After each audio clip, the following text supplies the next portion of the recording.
In Genesis, we see the birth of Jacob's 12 sons through his wives Leah and Rachel and their maidservants.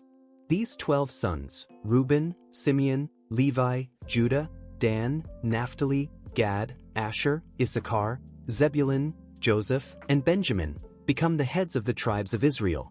However, Jubilees adds a layer of divine order to the birth of these sons, showing that their births were not just the result of human relationships but part of a predetermined plan set by God. According to Jubilees, the timing and sequence of the births were ordained by God to align with the sacred calendar. The book emphasizes that each son was born according to the divine schedule, making their births part of the larger cosmic plan. And Jacob's wives and maidservants gave birth to his 12 sons, each according to the time set by the Lord, and their destinies were written on the heavenly tablets. Jubilees 28:12.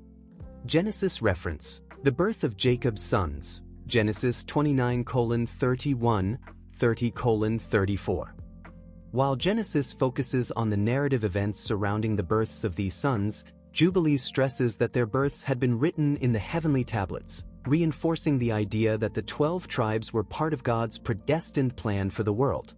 One of the significant moments in Genesis is the story of Reuben, Jacob's eldest son, who loses his status as the firstborn after committing a grave sin. Genesis 35 verse 22.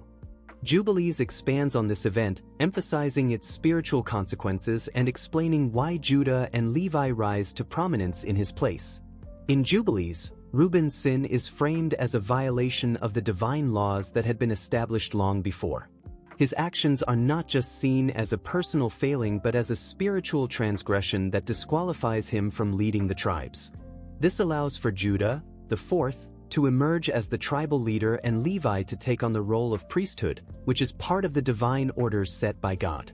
Because of his sin, the firstborn Reuben was not reckoned in the inheritance, but Judah was chosen as the prince over his brothers, and Levi for the priesthood forever. Jubilees 33:10.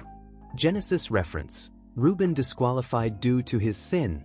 Genesis 49 verses 3-4. While Genesis mentions Reuben's disqualification, Jubilees places a much stronger emphasis on how this event aligns with the cosmic plan. Judah's rise is part of God's eternal law, and Levi is set apart for the priesthood, connecting their destinies to the larger spiritual framework that governs Israel's future.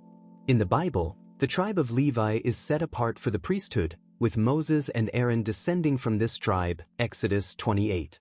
But in Jubilees, the role of Levi as the priestly tribe is framed as part of an eternal mandate.